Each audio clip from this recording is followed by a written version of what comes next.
Fatal bombshell today. Haz Meg in awful shock with palace urgent order erase them from Queen funeral. Buckingham Palace confirmed in a statement today that the Queen has died aged 96. Traditionally, royal family funerals tend to take place 10 days after the person died. Buckingham Palace is yet to release the full details of the funeral, but according to Operation London Bridge, the official plan for when the monarch passes away, the funeral will take place on the plan's final day, D-Day +10. This is expected to fall around Sunday the 18th of September or Monday the 19th of September. On Monday the 12th of September, there will be a rehearsal procession from Buckingham Palace to Westminster. On Tuesday the 13th of September the procession will take place. The Queen will first lie in state at Westminster Hall for 3 days, before the funeral service will take place at Westminster Abbey on Sunday the 18th of September or Monday the 19th of September. The day will mark the end of the national period of mourning, though employers will not be obliged to give staff a day off work. There will be a national 2 minutes of silence held during the service. There will also be processions in London and Windsor as well as a committal service at St. George's Chapel. After a member of the royal family dies, there are many traditions that they have to follow concerning funeral arrangements.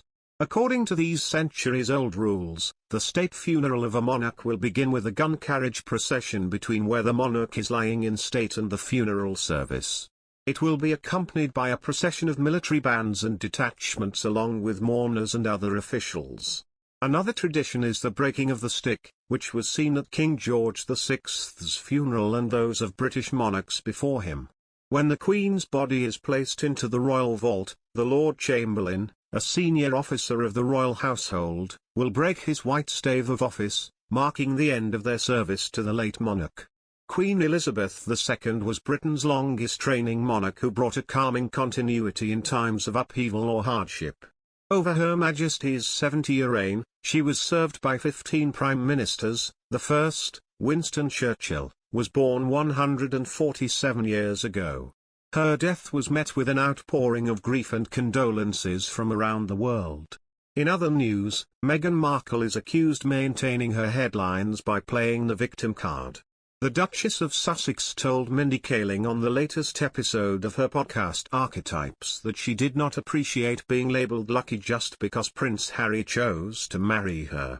Speaking about Meghan's comments, royal expert Dawn Neeson says, "Meghan managed to turn everything into victimhood, doesn't she?